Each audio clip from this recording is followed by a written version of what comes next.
Hello guys and welcome to Zim Reality ITV. My name is DJ Sparks Zimbabwe tripo pana pa television pa chiviti chisamba side effect tokugira nyaya dzakasiyana siyana dzinenge dzichiitika muri Zimbabwe madeza pfurayo munhu wandine pana pa ndamutsvaga singaite because pana nyaya takanzwa itendera ndakatiza kuitaura nyaya yebo ndoda kuti ndinzwe from horse's mouth ndiyatsonzwe kuti zvakafamba sei kuna iwo madzibaba Bond kana kuti Dr Bond Mambozano master wakawanza chaminuka saka ndinawo pana kuti taure nyaya dzakasiyana siyana dzaitika ndofunga muri Zimbabwe takanzwa tese takaona mavideo akasiyana siyana especially pa social media pachinzi madzibaba Bond kana kuti chaminuka vari kupenga but ini ndiri pana apa izvi you can see kuti anatanda kuti pakwaza Akupenga ndifoma muona background pane mazibota mazijagwa zvese zvikaza zvingo zvanga zviri but still tofana tinzwe side ra Mambozano kuti zvaifamba sei zvakamira sei but before satanzwa side rawo ngetangenda kuwa kokotedza muchirongo atichingoti Mambozano ndekuno makadiko DJ Sparks long time no see you amazuva tisina kuonana long time ndara musikubatika ndiripo Sparks nofunga semataurira waita kuti wakanzwa nyaya dzakawanda dzakaitika kwandiri iwewe ndiwo munhu anonyatso kundiziva ndofunga pese paitika nyaya dzese dzichokwadi kwandiri ndodziziva ndichizonyera pauri kuti vanozondiziva kwese ukuthi kuneni Gombwe ndiwewo nyaya dzakabiwa dzangu dzaizikanwa dzaibiwa pa social media pako because ndiwe platform rawainditsvaga ndakatosvika kuti kumwangu aripiko ndichinzwai chandakaziva kuti Sparks ndewangu pakataura nyaya dzekunyaya dzisandamubvira ndaona papeji pako wakaposta then ava ndaziva kuti aiwa nyaya dzese dzinofunga Sparks kundiona ndiri panapa. Right. Ini ndakanzwa nyaya but ndidzitaure nyaya dzinenge dzisina umbo dzisingadzozvedzi kufamba. Ndozvikurakidza kuti uriwe chokwadi Sparks nekuti nyaya yese inobuda panyika panapo ndofanira kutanga kutsvaga munhu wacho handiti kana kumufonera. Watry kundifonera ndofunga ndakazona mitskwalets akawanda ndakadzima mafoni angu for that time ndaita matare enyika andaikwanisa kubvumirwa kubata foni because now you know when ndiri muchechi panapa ndopa pakamba last time pataita mutambo wengoma nhatu wakaitwa wese mabira ese enyika akadzwa madziva ndipapi ndepanapa saka ndakanze nemhepo wakufana kuchibva uku kuchechi uchifambira nyaya dzako ende kufamba kwacho ndakatoma keys emota dzinofa dzimwe mota dzangu dzimwe zacho dziri papo dzogara borodeo ndemota dzakawanda ndakanzikira zvinhu zvako zvese inini Sparks nyatso kuexplainera I trust myself how ndichitrust myself ndikwasanzi ende nokumbirira mvura anditika oenda nokumbirira mvura onzi mvura yachanaya nguva yakati udza nyika nofunga ndakambotaura nyaya before kana wakambenzwa kanetsa pa radio ndichinzi ndanzi nguva yakati chanaya mvura ikasanaya ndinenge ndanyepera nyika ndofunga pa radio chaipa pabvunzo kutaura zvinhu zvisingaitiki unosungwa ndakataura kuti mvura yachauya kubva kwakati kuchanaya kuDubai kwakadi kwakatonaya zvikaitika so ndotrasta simba riri pandiri kozi randitira zvakawanda vandinoona so ndakatanga kufamba netsoka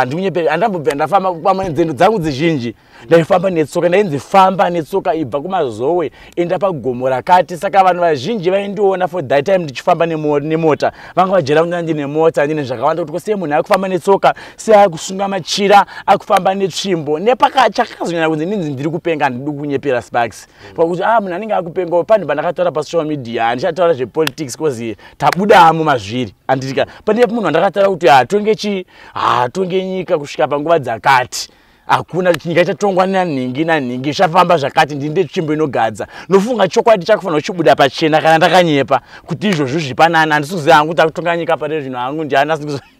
asi ndakataura zvese akutonga ndiani kwena Sparks mwangu aripo ndipo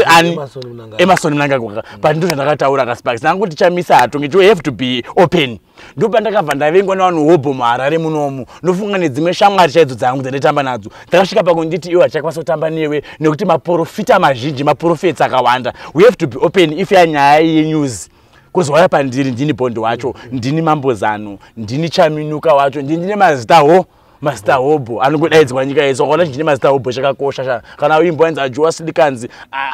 amajinesta Master Weapon nemwe SMS to me Chaminuka ndichikudzana asi Chaminuka izina rakapiwa ndichikora chibereko unakanzi Bond but sasa yangu the first name nditanga kuzvarwa inini panzi pakachampupuri pakaya mondoro pakamukadza isviki wanza chiti mwana uyu arapane zvipara anonzi Chaminu ndakazoposta kuti Bond nyaya history yaideni sikafanira kuzikanwa ndezvangu zvakazikanwa kunyika inoti mulife munhu wese ane zvimwe zvake zvaanoda tisadi zazikanwa ndikade kuti ndive open ku social media yese life yangu mararamiro angu alright ndakudzokera pamashure mbijana dzoka shama ile ya free nasi ndinewe you are open endo wanizunzikisa kuti bond aripo munanopenga pake ikamaru kaisha mali iyi hama iyi Benz C class antu wabara dzimwe dzabuda dzone dzichibuda panapa ndizo inini panyaya kupenga inini wakairamba itaura nezvaya ndamboiona chindakanzi ndipenga dakudza chokwadisa sipasi kana ndizoti wochakana tukupenga udzona wanatanga ndakufamba semuna aizikana ari muchechi akanzi adzokera muchivanhu vanhu vese anozikanwa panyika panapa anobva muchivanhu anditika achienda kuchechi but ndakaita opposite enda ndabva kuchechi ndichidzingwa kana kuti ndarepa kana ndaita mhosva ndakatodza chechi yese inozikanwa panapa kubvunza vanhu vese vari kumashoko ndakati ndakumbooneka ndanzi ndimbomhanyogasa nyaya yenyika kuti mvura yazonaya zvinhu zvifambe zvakadii zvakanaka ndichazotera vandichaudzwa nemhepo semaudziwa ndaingotya kubva ndichikura ndova ndizongotedza saka mhepo yakasanga kudzai kuti famba netsoka yes sungai machira enda kwakati famba enda kune mhondo yakati enda kune kwakati kuti nhau yechivanhu idzokedzane nemvura naye ifambe because ndaiudzwa ndinokwanisa kugadzirisa ndaikwanisa kuudza munhu timi ndatumwa zvakati zvandiri kutumwa nyini kuza muno muZimbabwe mune mabeliefs akawanda takatasa zvitendero zviri muno mambuka is almost million saka kuti titende ichi neichi neichi achaziva chechokwadi kuti chaicho ndechipi saka ndotedza vandinonzwa kuzi zvaitika ndichiona saka ndo ndaifollowana nhasi zvandaitaura zvacho vanhu vese vakuona ndezvechokwadi kwese pane maprofita akawanda manigerian aiti president awine achafa pachadai but ndiri hwanda akati no chamisa hatonge nyika ino mondoro dzara ndopataka vananzi mukomana uyu agorasika ndyera ari kupenga kwese maprofita ese amwari anozikanwa kunigeria nekupi nekupi vari kuti wisi mwana mudiki atonga nyika unzwisa ndopakabva ndakabva ndavenga kusaona ndatamba navamwe wacho for that time andoziva pandatoti chamisa apaka I think ndopa ndatodeclare hombe kuzi vamwe vangu vatotamba nandasaziva kuti vamwe vangu vacho vataita namadhiri emota emari godhuku vamwe vacho vanenge vari kusaidi ikoko vamwe vangu vabva tonazondibuka makambani amwe ndakatobuditswa zvezvo makambani amwe angati ndakabva ndatonzi ngaabude musiyana nani akutaura zvekunyepa but nhasi zvangobuda pachena kuti chokwadi ndechipi saka chokwadi by the end ndinokukurudzira vanhu anonzwa zvaanonzwa munhu ngaabhelieve zvaanobhelieve because kune Methodist kune Roma kune Apostolic kune chima cheshisa nemweya ende munhu ari muchechi make they believe zviri mupi ari kuchendero chake saka munhu ngaatende chendero chake kuti takawanda muZimbabwe hapana pachatamba chendero wani saka ndine matendero angu andiri kuita nini eZimbabwe ndichasundza dare eZimbabwe iroro kusvikira kwari kudi kwari kuenda naitoramba zvakawanda even pandaiona zvandaiona pandini ndaitombozviramba but naona kuzvibvuma kwapakazvibvuma zvezvikudi zvikushamba nakumbira mvura inomwe naye zvafana nemazuva atopfuura aya pane painzi mvura yakuda kudai ndakati mvura hakuna zvichazodai ndofunga ndakasvika pana Ola chaipo Ola akasvika pakundibvunza ndakamubvunza mubvunzo Ola kuti nai Ola ini ndiri panapa nhasi iwe ndiudze Ola kuti wanditere zvipi chivanhu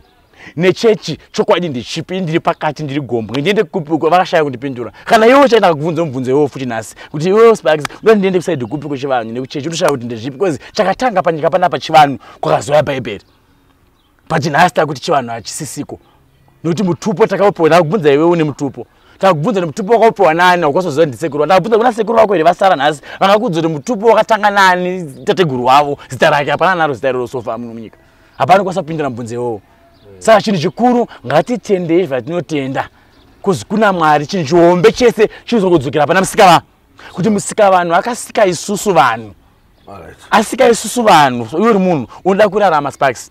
unoda kudya saka iwe unototadza uchiziva zvafanira umwe kutadzira mukadzi wako kuti girlfriend uchiziva patotadzira Mwari but you go to church unzwisa saka vanhu hatichasvika kutadza hatichasvika machechi tiri kuenda muchechi negirlfriend tatogara pamberi mukadzi ari kupi uchiti handari kumusha uku but uri muHarare but utadzira Mwari pane umwe akutoba mari yekuba akuniye pachegumi muchechi machechi ichakomborerwa here nemari yekuba yatorwa yeye ndiri kunibvunza ndikukubvunza Sparks iwo saka patakada kutsvaga nyaya dzakawanda Sparks about zvitendero ka tichapedzisira tatoti tadzosera nyaya kwakuru kuti taikumbira muZimbabwe tive nechitendero chimwe chete zvongovharana kuti president ngaati machechi aya akati machechi ese muZimbabwe ngaave registered because hakuna mwana angatuke nyika yake ari munyika imo machiprofita taona zvakati zvakasaitika wasinekiswa gara pai nhasi zvati Mwari atadza kuona here nyika ino ndiyamusika vanhu Zimbabwe ndeyemhepo handimbodi kukuvanza nyaya yechivanhu yataka kubva hondo chacho chaiko kabvunza history diri pachena takadzesa kuchikoro taiziva kuti muhondo makarwiwa nemasvikiro muno mutarisina pfuti ndo takaudzwa hamene raitinyepera kurawa takatobvunza kuti makatinyepera here kuti pakatarwa hondo isusu taisa fodya pasi paiputwa mbanje musango zvinhu zvichifamba saka nhasi tagarika kwane new curriculum tokangana were kudhara tokangana were hembe tsaru yene kuti kwane dzinyowani nhasi hembe dzatakapfeka sparks idzi dzakanyonzi Germany mashuroko yakanyonzi Italy mashuroko ko nhasi varungu vafuma vakati onge mukuti hatisi musuchida bvisa hembe dzedu dzamakapfeka nembe muchadzipfeka saka pane zvimwe zvinhu zvatifanira kuva open nekubvunza vatisingazive zvatakavharwa. We have to be open with a new way, with a new curriculum. Katira mvinywani mngatindira nitenda. Mamazanda ubunza. Saka imimi mazwano muri ku profit ere mukubatsa vanhu mwe chiwana ere kandi mukubatsa vanhu. Wandidzosera mubvunzo Sparks uri muhombe. Usawira muhombe maita maika imira nendoro. Ndomubvunza ndakubvunza pepe kuti ndoenda kupe Sparks. Pandiri panapa chinjombe chiri kuna musika wanhu. Chinhu chose chinonzi kuteura. Nyaya hombe ripo kuti Mwari akasika munhu nemufananidzo wake. Saka munhu ndimwari. Saka inini panapa ndakakwanisa kutotenda zvatinda panapa kuti musika vanhu ndikasafuchika pasi. Zvinosvika kuna Mwari kana zvaingoitwa. Saka munhu ari kutenda nhasi kuti Bible kune tuma cheshika kune chechi neBible kune zviri izwa uri kune apostori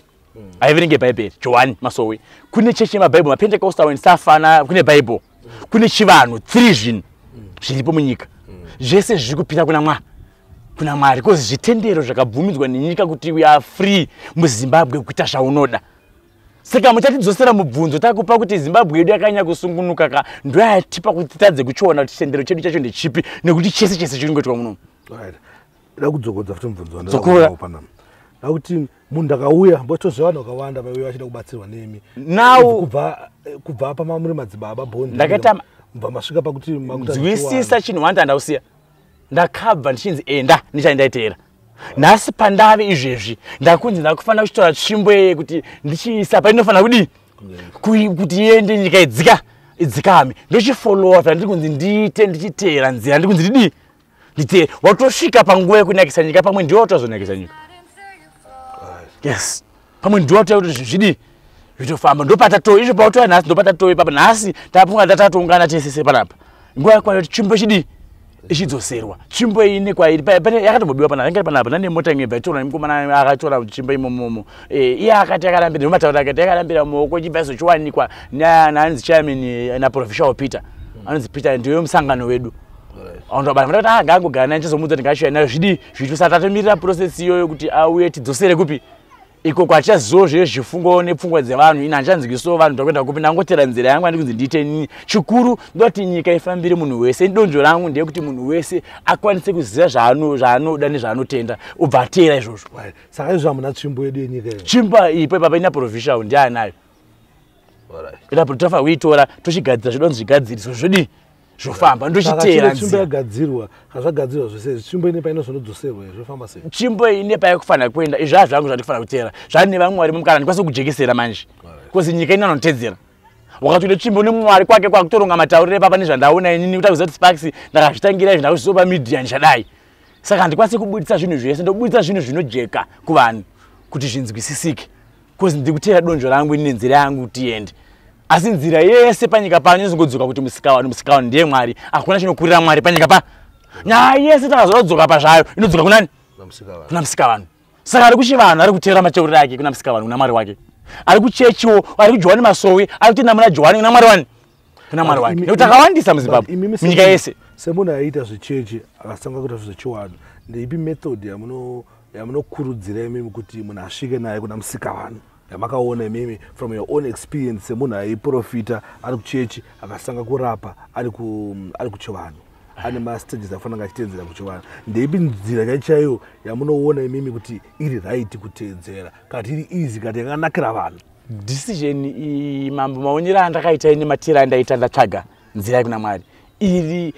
yanyaya hombe yakutaura Sparks togona kuona sediki nhasi inyaya hombe iyo nekuti ndoitori muvanhu izvozvi maonyero andaita ine semafambiro andaita ine ndekuti vanhu vakawandisa ende vanhu vakadivhaidhika ende vanhu vane zvitendero zvakadivhaidhika ende munhu wese anoda zvese kozi munhu hakuna munhu anogonyera Mwari 100%. Zvafanira Bhaibheri kuzonzwa kwaro yakati totadza chivanhu chacho pachikauya tatoti totadza toda nokumbira ndisakwanzwa vanhu reururai. Saka nyaya iripo pakubhilivha ka inyaya yekutoti iwe Sparks unobhilivha zvafanira panapa indotinda muchivanhu so pane zvanditi but nhasi ndiri muchechi panapa wabata chichinwa but vanhu vanochisanganisa vanochipara vanoda kuti Mwari vamudambure vamupe mazita akasiyana siyana ndozvikuita pane vanhu vanonzwisisa kuti mhepo imwe chete yakatisika ngatigonerei kune vatinotenda totenda izvozvo tomira pane zvipi pane vatakaberekwa tichitenda izvozvo pane mwakakurira muroma baba akafira muroma pane akakurira Methodist akafira Methodist pakazonyuka vinyowana apa ndo pakanetsa papane Roma kare kare anafunga dambudziko ranga riripo rakakura azokura pakanyuka machechi akawa because kubhiliva kwawandisa mamiracles awandi achaziva kuti chokwadi ndechipi nekuti munhu wese ane nhamo anda kuguta ende pakuguta you do everything apana danhamo unopesa wakadzama muchechi pane mwe achashamwari yako unotamba nayo but kwangu chivanhuku kuda jira chete nangutinga jira zvikafamba iwe kutorowa moyo kuti pamwe let me try uchatry zvobva zvaita ushodza wako makutowanda makada saka izvi zvauda Mwari wacho pache zvake kuti pati kufamba nechimbo ndakaudzwaona Mwari unzogadza chimbo iyi munhu achatenda matendero ake zvichabatsira pamwe zvandichaita izvozvo zvichabatsira kuti Mwari aite kuti vanhu vazive zvavanodi zvavanode kutera zvavanoda saka ndofunga ndo mweya wechina wacho wakutotonga nyika wakuya kuno wakutokanganisa vanhu kozi kare zvanga zviri nani nawo zvawandisa kozi intelligence yawanda masaisa yawanda mafoni ayo kwane new zvinhu zvakuitika zvimwe zvakubva kune dzimwe nyika zvichiya muZimbabwe zvafana nyaya yangu ochandisa iziya munomu parokutonzwa kuti zvimwe vamwe vatomo munomu kune vanhu kutene vakadai kune zvakadai zvinhu zvapapi zviripo zviri muno patarisa zvizive isusu saka Satani wawandisa mambo zvada Mwari pache zvake kuti zvinhu zviti zvikurire tizvikunde kuti zvazvisimo muZimbabwe. Right. I think mambo zanapo watsanangura chaizvo from manzwisisi andaita inini urikuedza kutaura kuti zvoni munhu ngatende zvanda kutenda ndizvozvo whether uri kuRoma namata Roma wakurira muRoma uri kupostori Gombwe uri kuchivanhu teachi ida chinhu 1 chawada munhu oteya chipi koza atikwanisa kutese kuchivanhu atikwanisa kutese kuchechi zvakatoberekwa zvakadi but zvese zvakadaro izvi zvakuda wakuru wenyika mambo udzafane dzimwe nyika kuIndia unonzwa kuti kuIndia kune chinamato one chiko ndo ndakanzwa vasanambo kwenda kunzwa saka maybe munomu vakuru vakanga vati vanhu vapombonoke but takufarisa isusu tanzi tipombonoke pacho takupfurikidza vati baba takanziwa free for business yadi takuvhura studio pakona takuimba tichituka vanotichengeta saka I think hurumende ngaigare pasi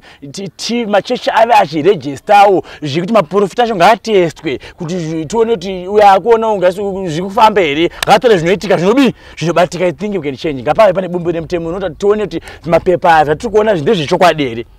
muprofita waMwari atikade kuti pawa ngaritestwe kuti tizive chokwadi ngakuve netest munyika ngakuve nemapepa neregistered thing kuti kwane chechi neregistered inoregistwa pamwana angati zvemachokwadi because vangu kwawanda vanhu kunyepa mambo chokwadi handingati ndiro chokwadi kana ndiro kunyepa but tawanda chokwadi munhu achaziva because vanhu vane nhamo nematambudziko munhu can go everywhere nenyaya yenhamo because nhamo ngaipere saka chinjombe kuti nhamo ipere pamunhu believer iwewe munhu siya kutadza because ndiyo kutadzira Mwari uchiziva mwoyo mako saka nyaya iri pamunhu because kutadza tichiziva munhu vazhinji vanotora mushonga kunze kwenyika uko vanawo muchechi oramba mushonga muchechi uri ghost fire but uri mushonga ukunzwisa zvikuitika kakawanda tikuzvinzwa nevanhu handisi kuti ndakazviona handikunzwisa saka nyaya hombe ingori papa Sparks ndeyekuti ngatikumbirei kuna musika vanhu kuna Mwari mbune senyika tese pada kuti ndakuda senyika sekutombonamata senyika yese vane chivanhu chaungana sedhirani rawo vane chechi yavo maRoma amino whatever dzinge dziregister vane maconstitution kana matichawo chechi ngaive nemutemo izikano mutemo wani wayo chivanhu chachakacheni chine bepa chizikano chivanhu chani chacho nyika inyeti pambira zvakanaka hatina mutemo munhu anoda kuvhura chechi paanoda saka utsotsi unowa hatichakwanisa kustopa. Alright. Mune Zimbabwe ndofunga mayatsonzwa zvekutaura pana but still tine mwenye yada kuti nzwise because indima anofollowa mambo zano zvekudaro every move anonga achitaya kuita ndini chiri followa ndakavhurira ziso ndakanzwa kuti kana ndakazviona even recent video ndakabva kuita nezuro ndichitaura about music. Okay. Ndakaona kuti ndichakakuziva pekutanga mamuri manager Tigonzi makatanga kumanager Tigonzi makavhura studio yakatanga kusimudzira mayouths isakawanda achirekodza masongs mazhinji mamwe atotera nhasi airekodha kustudio kwenyu but recently ndakaona mavideos enyu muri kwaFire King chirekodha chimbotudzai okay nyaya makazofunga kuimba nyaya yemusic Sparks nofunga ndiyo yauya from the first ndaida music zvisingaite wabata ndakamanager pakumanager maartist kuti maartist ndakatozonzwisawo unhu hwacho nekutozonzwisa izvo zvikwati okay zvinodai vapfana vaiva kuti nyaya yemadrugs mazuva aya music industry yagara intooneka mweya kayo so kaitori nako kekuti hatikwanisi kukachinja ndozvaka ndozvakatori saka time dzedzi ndaitoti okay artist anomanagwa so ona time ata problem nyaya yemashows and stuff wamanager futi umwe paita same problem saka problem iripo ndekuti isusu mamanagers pane pamwe patinotsikirira futi maartist patozoona pangada kutaura zvokwadi poti apapa ukuti artist but une being yekuona artist kuti ane chipo tazorarama tese artist mototaura naye but mangwana asina vision artist yekuzoti ndichazosumukawo kaniye mari wanzwisa asi inini panyaya yekuimba yataura iwewe yekuti ndakanzwa kuti makuimba inini nandiri artist kubva kare akundikudza chinhu patakafuratura entertainment aitoimba wabvunza tigonzi ndaitoudzawo zvimwe zvekuti achondiseka ndichomboimba pamwe pacho but inani singadi cause ndopana ndiri madzibaba bhondi babe saka zvaimakisa manje kuti ubva kuti kuchechi uchiimba waiti wakaimba ubva kuti unikwanise munhu asina basa kumasowe saka pandakazoona ndane mukana ndokwanisa kutoimbawo ndopandakadzwa naFire King kuti ndaramunga kutodi kutoimba tiimbo here kuti amasongo pandakudza masongo anosvika ma80 but chakandizondishamisoini pandaiimba ndaitonyora but apa ndichakwanise kudi kunyora but ndakati mwari ndoda kuimba ndigone kuimba so that ndakwanisa kuzotsvaga muartist ndimanage zvine studio yangu ndazama kumanage vanhu vese zvaramba but ndopana kuti mwari ariko ndatanga kuimba but hanze ndirugona here ko zvakutoda vanhu vanzwe newe wachonzwa kuti ndirugona here but ndakati kuti masongo anosvika ma80 ndiro nawo SR80 but ndapa ndainyora kana songwa pandainyora kana songwa nditoshayawo papa kuti zvakafamba sei ipapa ndombode kunyebera ndoda kuti kuimba kwese uye kuti daida uramba ndakanyarara nyarara regai nditaure daida uramba ndakanyarara nyarara regai nditaure totaurei nyarara regai nditaure totaurei nyarara regai nditaure I think kuimba zvinhu zvinotora totokonzekorore daida uramba ndakanyarara nyarara regai nditaure daida kuramba ndakanyarara nyarara regai nditaure daida kuramba ndakanyarara nyarara regai nditaure totaurei nyarara regai nditaure ndaingoshunguruzwa mai regai nditaure ndaingorowa baba nyarara regai nditaure ndaitsikirirwa mwari wangu nyarara regai nditaure ndotaurei ndakabva ndati regai ndinyarare zvangu ndotaurei ndikunze ndiri kupenga ndafambira zvanyika ndiri kutukwa ndakumbira mvura muroyi saka regai ndinyarare zvangu ndotaurei saka ndakabva ndati kenzima foni yangu ndibva ndangonyarara sax mwari ndiye anotonga chokwadi chazobuda I think chakubuda but mdara ndasongo yoyo andakandakirwa nayo saka ndoramba ndichiimba register shungu dzangu dzadoramba ndichiimba ndoimba ndiri artist what is important kuita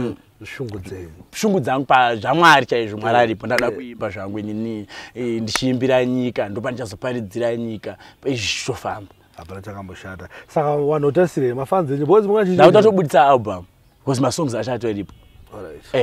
samukurishana naFire King rese ndikushana naFire King aita 8 masongs saka ndichashana naFire King ndichaenda kune vamwewo ndichaenda kuna Fantani ndichaenda kuna vakomana vakawanda ndifamba navo anatamuka vese ndichazosvikako kwese kuna nawo Skid because ndakuimbawo saka ndakafanira kuimba chatoita makolabhu natigonzi namaster chafana wangu plus ndakataura zvese kayoneyo futi ndichiti master chachapisa ngoti akupiseni pano wangu kwazanzi pamedia mazwano right now kuti ndakataura paibaika ndaona master chapisa pamberi apo amina apapi natigonzi so manje uchiwe manje izvozvo Master H alikupisa ndiye alikupisa izvezvi saka ndaona tomhanya ndakolabhu namaster H mangwana ndakufona master H andisumudzoko zinanda unzi ndakupenga ndapera ka because you remember social media akataura chinhu man they think chokwadi zvandiurayira graft zvandiurayira amwe maaccounts nechiba kuna mwari kuna chodi choitika ndaitemba kuti mwari pakandudza kuti gold rako ndine mainika kumadziva uku ndakabata diamond rangu negold pane zvakawanda zviri papo but saka ndakabelieve kuti zviripo namwari ndazvada kurwiswa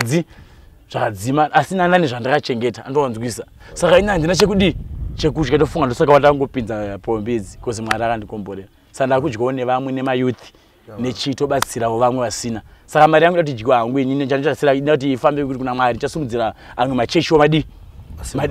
ndowapo mari osuma ndada kupedza zvangu taura but pandapinda apa ndona pakanzi ZANU-PF Youth Hub mona pakanzi ZANU-PF Youth Hub pagedika imimi kuZANU-PF zvizvinochitika muriko ndini muri ZANU-PF kamamba tisu varidzi vayo kaZANU-PF tisu vana veZANU-PF tisitosimbisa ZANU-PF takaberekerwamo ende takatongokura tichinzi kana mazokura muvhoteri ZANU-PF isusu takatonge chechi ZANU-PF kwatiri chechi takatoberekerwa imomo kunzi muchingokura muvhoteri ZANU-PF pamuchafa nemwana uchabereka umudzi avhotere chi avhotere ZANU-PF saka ndosakaona pese pandofamba ndotongodaro ndo chechi yangu wanzwisa pano panyika ZANU-PF saka ndiri mwana weZANU-PF no matter what nyika makati mondoro nyika yeZANU-PF mambo no matter changes angofana kuti maona musatanist ndakatona mutriple ndatona satani ndoda kutaura chokwadi nani ndikunyebaka ndofana kutaura chokwadi ndakazvimirira panapa ndavhura habhu youth yema youth yeZANU-PF ende panapa kana story mutriple aizobatsirwa nini indobatsirawo neZANU-PF zvokutoti ngaise ngaitongoita ZANU-PF zvifambe aiwa you know what mambo zvimwe tichitaura tichidi tichifara kufara ka tichifara zvichifamba but aiwa tichipasiya pakadaro hatichiende pamwe ndara ini handai zvakawanda zvekuti ndakazonzwisa nyaya yekuti zvakafamba sei patakanzwa kunzi Dr. Bondi Akupenga aiwa ndizvo ndakunzwisa kuti career yemusic music handife ndakabuda ndichange tichiita ipapa ndakapedza zvishimbo izvi zvikatasiwe nemavideos like ndosaka pato nepombi kuti dzimba fombo chaona dzimba ndopana kubudisa dzimba dzangu nemari dzangu ndachibudisa pache mwari anditanzi chibudisa pachena zvani vanhu vaone kuti one ndakakupa ndakapiwa naMwari ndiye musika vanhu ndiye 4 dzimba mborodeo muchitungwiza munomu ndine kanse nayame yanga ndakavakira apa E7 muchitungwiza munomu unguona kuti muchitungwiza ndomega mune kamaro 1 kamaro kaiyoyo ndononzi kamaro yacho iri paresi paipai ndo vision nacho ara 5 iri muchitungwiza amunopisa sa amene mdara ndinango zvangandinazvo ngandinazvo kundinzwisa I think ndayatsonzwisisa amene kuti mune mamwe mashoko muda kudza muri yeZimbabwe zvamungade kwatsanangurira mashoko aningori nawo kumuri yeZimbabwe andinokumbirisa tiri vana veZimbabwe tose I think politics dziriko kwese zvinhu zviri bumbiro remutemo riri munyika kuti munhu ane kodzero yekusarudza zvinhu zvose zvaanoda tichinge tasarudza vatiri kuda ngatichikoshesai hurumende iripo toteera zviripo nekuti vasadzwa nevanhu ngatichinamatai Mwari tose titeere nzira yatiri kufunga munhu ane zvaakubhiliva ngabhilive zvipi tirega kuteerera shamwari zvainokudza kana sarwa yati life ndeyako nemhuri yako if une family koshesa family yani koshesa hama dzenyu koshesa kurova makuva nekuti vanhu vakafa vanangofa varove ndosaka tichisa makuva tichisa matombstone chivanhu chiriko ngatikoshesei chivanhu chedu tokoshesa chinamato chedu ndo Zimbabwe. Alright. Why papa yangu question ndangoti ameno ndaganingopinze uyangouya izvi zvinoya zvapera zvizvo zvakanaka chichi nengevozi ndakubvunza kuti ndara imi Bible munoriona sei Bible inini Bible pache zvangu handikwanise kurituka nekuti rinoverengwa nevanhu rina Mwari mukati kuzi rakanyora kuti Mwari nemutema yachinotedzwa nekumasowe nekuchi vanhu kwacho futi mitemo iri papi iri kuenzira 1 chete yakasiyana mapatsanurirwo atikutadza kupatsanura isu vanhu saka ngatisatukei Bible nekuti ativerenge Bible amashoko makuru ngatatuke Bible ndadi ativerenge Bible ngatatuka singaverenge Bible nekuti avaverenge Bible tenda zvaunotenda amen amen muri Zimbabwe tisingazoti maybe muchikwa muda kuti mepo mepo ichi mepo yakati namba musape vanhu namba namba ngadzipiwa vanhu vanoda kutsvagere ndiri papi namba dzangu dzichingoshanda idzodzo i0776 499 388 ndo dzandichikushandisa 0776 499 388 exactly asi waita basa shamari ndaona kuti muri amai zvishwa muri unedo koshita mutupu wenyu maita basa amai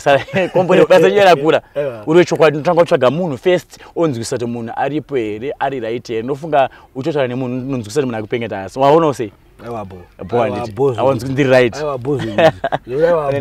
basa rako ngarikomborerwe ndoimba kuti muchachingetwa nehurumende nekuti kuna mabasa akanaka ita basa mambo. Right, muri Zimbabwe ndofunga manzwa ndichitaura neGombwe, manzwa ndichitaura na Chaminuka Mambozano, Dr. Bondi Madzibaba Bondi, master awo ese wayo. Kana pachinge pene vada kuzobata Madzibaba Bondi kana kubata Dr. Bondi vakasununga kuwabata panamba dziri pascreen. But please guys, don't forget to follow vada kuzoziva music ya Mambozano, vanotsvaga page rakanzi Chaminuka Music. Ndopari kuwanika music yawo, ndopanowanika even maworks awo zvinhu zvakasiyana-siyana zvavanenge vachiita. Saka munofanira kusubscribe, mwafollowa kuna sata follow Zim Reality ITV, please follow Zim Reality ITV nekuti follow pese pama platforms ese atinobatika kangonzi DJ Sparks kana kuti Zim Reality ITV. Thank you.